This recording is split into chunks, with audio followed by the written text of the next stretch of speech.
não só porque é o ambiente, a comensalidade da casa, né? Mas também porque a criança quer imitar os pais. Ela tem como espelho os primeiros, os pais.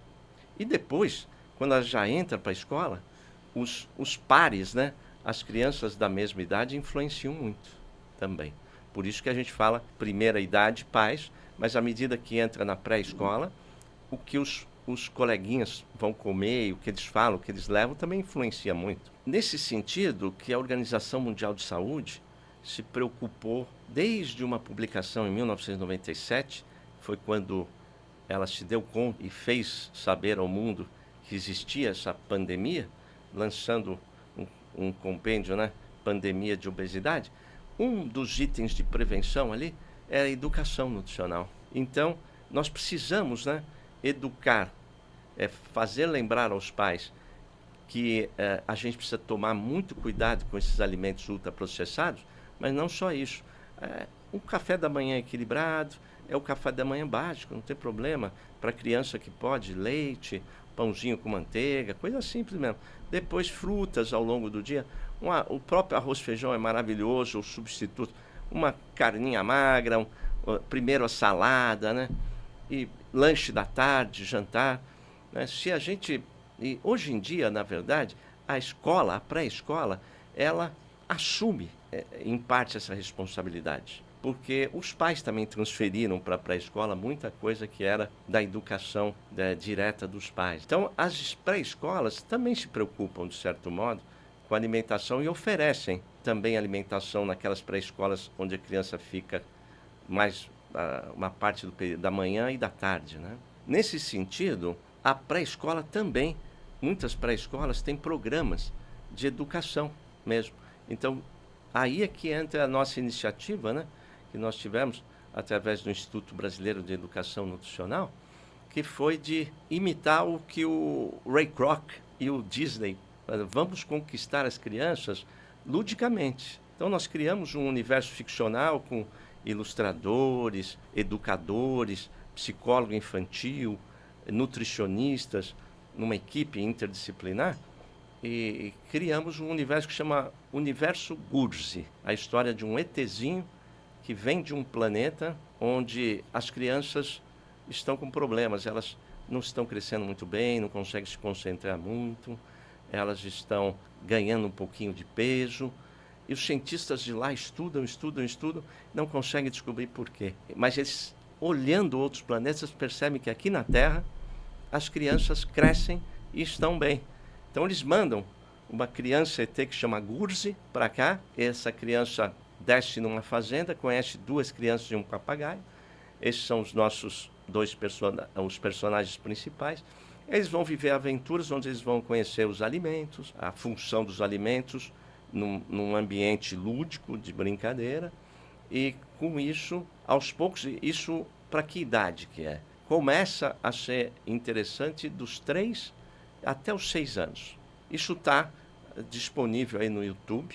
Chama A Viagem de Gurzi. Gurzi se escreve G-U-R-Z-I. Gurzi, A Viagem de Gurzi. Tem os primeiros 7 episódios, depois tem outros clipes. E que qualquer pré-escola pode utilizar.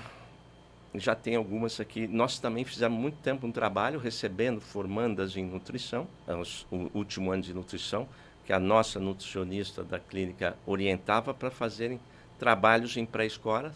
A princípio nós usávamos fantoches, e quem realmente criou esses personagens para nós, desenhou para nós, né? Nós tínhamos criado a ideia deles, ele desenhou para nós e deu vida, foi o Ale Abreu, que é um grande ilustrador brasileiro, um grande animador, né, de desenho animado. Ele quase ganhou o Oscar, né, com O Menino e o Mundo, há algum tempo atrás.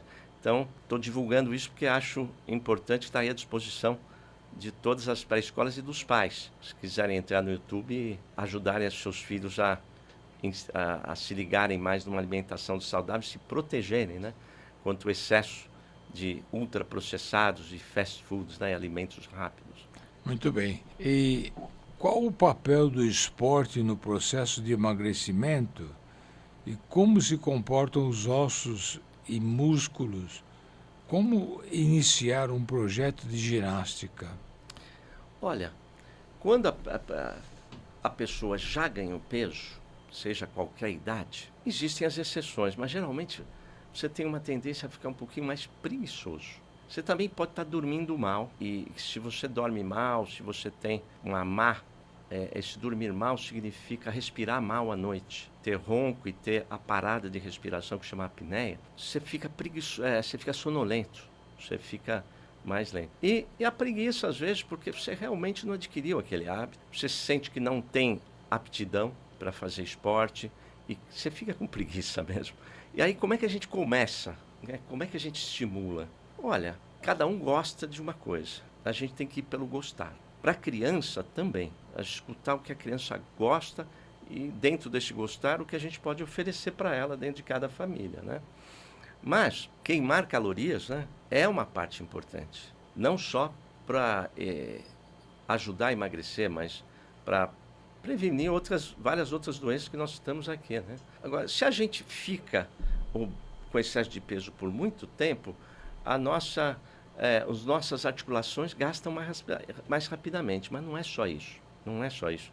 A gente também sente mais dores, porque as células que guardam gordura, elas, quando têm gordura em excesso, elas começam a liberar substâncias que inflamam o corpo da gente. Então a gente sente mais dor. Então no começo, a gente começa aí com caminhadas, a gente faz os exames também de coração, ecocardiograma, teste ergométrico, para ver se está tudo bem com o coração, com o sistema cardiovascular, com o pulmão e tudo. Uma vez liberado, vamos começar com as coisas mais simples, a caminhada, depois começa a perceber que pode caminhar, que pode, vai criando uma rotina. E a partir daí, alguns gostam mais de academia, outros gostam mais de fazer uma natação, uma luta, ou um esporte coletivo. Mas queimar calorias é muito importante para o processo de emagrecimento. Mas ainda é mais importante, ao longo do processo de emagrecimento, adquirir esse hábito para depois conseguir manter peso.